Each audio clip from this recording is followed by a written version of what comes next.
berikan pada setiap kami. Kembali kami boleh mendengar firman-Mu pada hari ini Tuhan Yesus.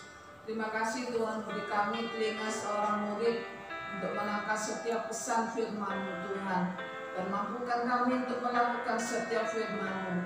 Terpujilah nama-Mu, urapi hamba-Mu Tuhan, urapi Tuhan lidah hamba-Mu, sehingga apa yang disampaikan Tuhan sesuai dengan isi hati-Mu. Terpujilah nama-Mu, kami berdoa dan bersyukur. Haleluya, amin. Ya, shalom semuanya. Puji Tuhan, hari ini kita kembali merenungkan firman Tuhan, bagaimana kasih Tuhan terhadap kita tuh selalu tetap, dia tidak berubah dalam hidup kita. Ya, kita tahu bahwa setiap pelanggaran itu pasti ada konsekuensinya.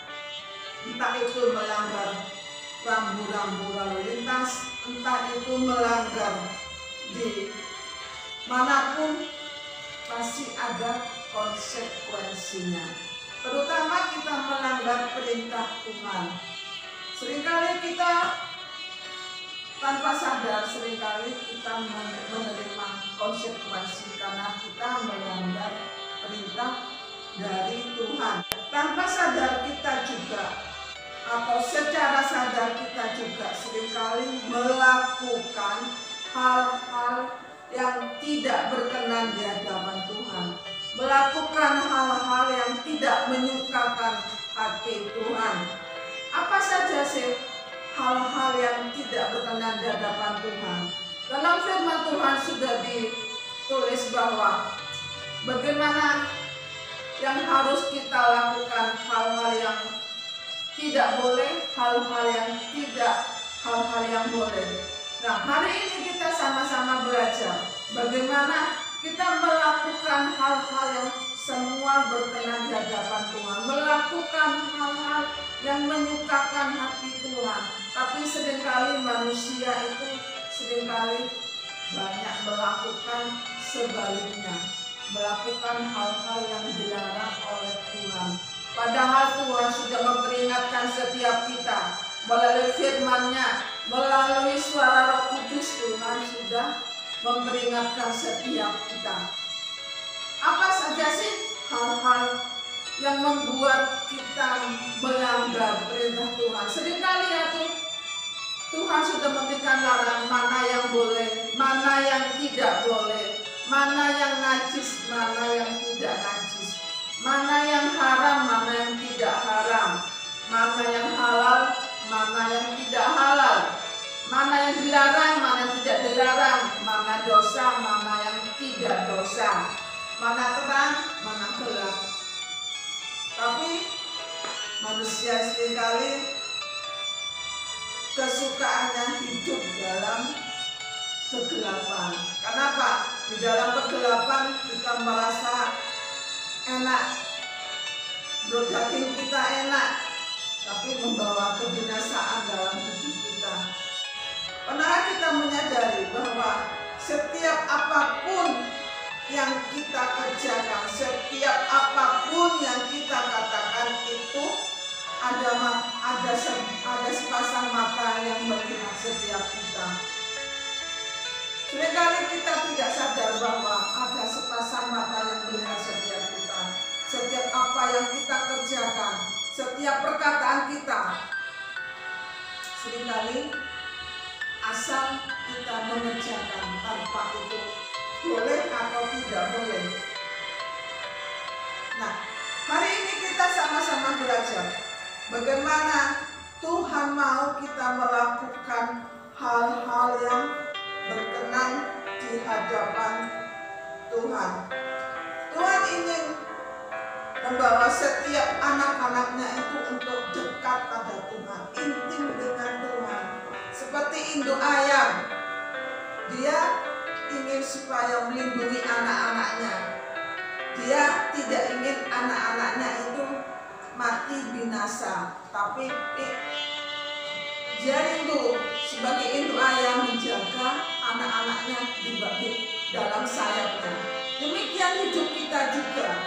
Tuhan ingin kita tidak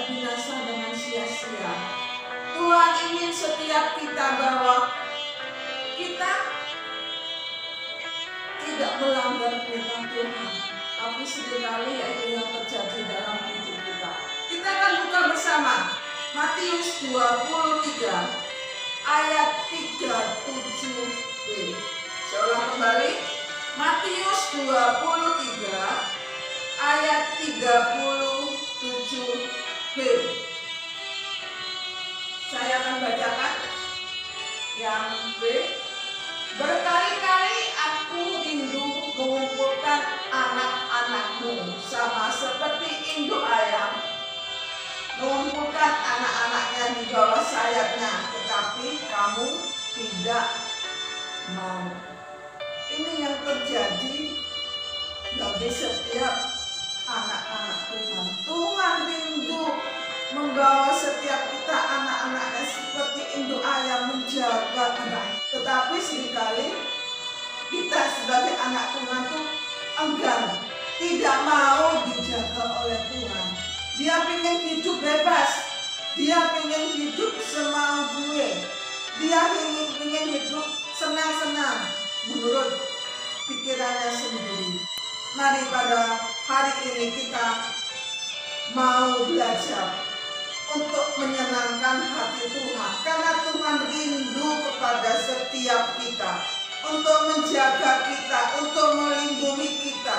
Apalagi sekarang, saat-saat ini, saat-saat yang penting, saat-saat yang bahaya, di mana COVID bukan semakin berhenti, tapi semakin nambah yang kena COVID. Tuhan ingin membedakan setiap anak-anaknya. Anak-anak yang Tuhan mau setiap kita mau melekat kepada Tuhan, mau nempel kepada Tuhan. Jangan sampai kita lari dari hadirat Tuhan, lari dari kasih Tuhan. Itu yang Tuhan tidak mau dalam hidup kita. Biarlah kita pada malam hari ini, kita supaya setiap kita untuk lebih sungguh-sungguh mengasihi Tuhan. Kenapa? Tuhan rindu pada setiap kita. Tuhan kangen kepada kita. Manusia, kalau kita lihat ya, mungkin teman-teman kita kangen kepada saudaranya, kangen kepada anaknya, kangen kepada orang tuanya. Demikian juga Tuhan kangen pada setiap kita. Jangan lagi kita menjauh dari kasih Tuhan. Jangan lagi kita menjauh dari hadirat Tuhan. Karena Tuhan ingin menjaga kita. Jangan sampai kita lari dari kasih Tuhan. Nah pada malam hari ini juga kita sama belajar bagaimana mungkin ya saat kalau kita lihat saat kita di gereja, wah menyembah Tuhan dengan luar biasa. Air mata semua keluar, air ingus semua keluar, angkat tangan, angkat kaki semuanya. Tapi saat keluar gereja, seringkali kita lupa bahwa kita anak Tuhan. Kita melakukan hal-hal yang sebaliknya waktu di gereja. Kita ini kalau di luar ingin menerkam sesama kita. Itu yang terjadi dalam kehidupan kita. Jangan sampai ini terjadi bagi setiap anak-anak Tuhan. Hari-hari ini adalah hari-hari bagaimana Tuhan rindu pada setiap kita. Jangan sampai kita lari, jangan sampai kita hidup semau buah. Tapi Tuhan mau supaya hidup kita senantiasa berkenan di hadapan Tuhan. Mungkin saat kita melakukan hal-hal yang tidak benar Tuhan, kita seringkali menerima teguran daripada Tuhan. Kita seringkali menerima mungkin nasihat, tapi sedang tanpa sadar kita mengabaikan teguran itu. Apa itu seringkali seperti itu? Jangan sampai. Kenapa? Firman Tuhan mengatakan orang yang kukasihi kutegur dan kuajar. Kita akan buka bersama-sama Wahyu 3 ayat 19. Wahyu 3 ayat 19. Jadi dikatakan bahwa barang siapa kukasihi, ia kutegur dan kuhajar. Sebab itu relakanlah hatimu dan bertobatlah. Tuhan mengatakan bahwa orang yang kukasihi kutegur. Berarti saat kita semuanya dikasih oleh Tuhan, maka kita akan menerima teguran daripada Tuhan. Berarti kita bukan jadi anak-anak gampang lagi, karena kita spesial di hadapan Tuhan. Kita menerima teguran daripada Tuhan. Orang dikasih itu pasti tidak memberikan anaknya hidup dengan seenaknya, tapi dikatakan bahwa kalau kita dikasih Tuhan, maka kita ini ditegur oleh Tuhan, diajar oleh Tuhan. Maka itu dikatakan, relakanlah hatimu, jangan engkau panas hati saat ditegur oleh Tuhan. Jangan engkau hatimu merasa, wah, hatimu langsung berontak kepada Tuhan.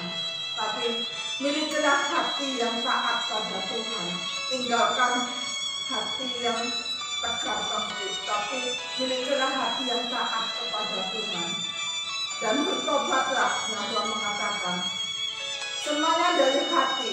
Kalau hati kita melekat pada Tuhan, hati kita mengasihi Tuhan, saat kita menerima teguran daripada Tuhan, otomatis kita, ya Tuhan ampuni saya. Tapi saat kita mulai sedikit demi sedikit menjauh dari Tuhan, maka yang terjadi, hati kita akan berontak, hati kita akan marah pada Tuhan. Jangan sampai kita saat menerima teguran daripada Tuhan, kita marah pada Tuhan. Kenapa orang tegur? Berarti dikasih oleh Tuhan. Orang tegur berarti kita spesial di hadapan Tuhan.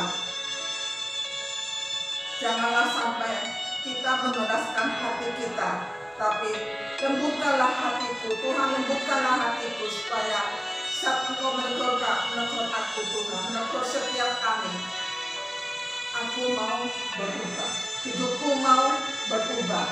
Itu yang Tuhan mau dalam hidup kita. Jangan sampai memiliki hati yang keras, hati yang tidak mau dinasehati, hati yang seenaknya sendiri. Kenapa? Tuhan itu mengasihi kita. Tuhan tidak ingin kita binasa. Tuhan ingin supaya kita ini selamat. Tuhan ingin supaya kita ini beroleh kekuatan daripada Tuhan. Padahal kita pada saat ini, kita mau hati kita dibentuk oleh Tuhan. Hati kita dibentuk sesuai rencana Tuhan, dibentuk dengan sesuai dengan kehendak Tuhan. Jangan dibentuk oleh dunia ini yang penuh dengan hal-hal yang mengkhawatirkan dalam dunia ini. Tapi minta pada Tuhan, Tuhan bila hatiku supaya memiliki hati yang lembut, hati yang mengasihi Tuhan, hati yang taat pada Tuhan. Saudaraku, pada malam hari ini kembali kita diingatkan bahwa janganlah memiliki hati yang tidak lagi mau ditegur oleh Tuhan, hati yang tetapi hati yang senantiasa mau taat dengan kebenaran akan firman Tuhan. Amin. Baca firman Tuhan pada hari ini, kita akan berdoa. Terima kasih Tuhan Yesus buat malam hari ini Tuhan, buat firman-Mu. Walaupun singkat Tuhan, tapi kami yakin dan percaya Tuhan bahwa firman-Mu hari ini Tuhan diterima bagi setiap kami Tuhan. Tuhan ingin supaya setiap kami seperti induk ayam menjaga anak-anaknya. Demikianlah kami Tuhan. Tuhan mau supaya setiap kami anak-anak-Mu dilindungi oleh Tuhan. Kami tidak menjauh dari hadirat-Mu. Kami tidak menjauh dari kasih-Mu Tuhan. Tetapi saat kami tegur, hati kami memiliki hati yang lembut. Hati kami memiliki hati yang taat hanya padamu. Terima kasih Tuhan Yesus buat firman-Mu pada hari ini Tuhan. Terpujilah nama-Mu, biarlah segala kemuliaan, segala keagungan hanya bagi Engkau. Di dalam nama Tuhan Yesus Kristus. Haleluya. Amin.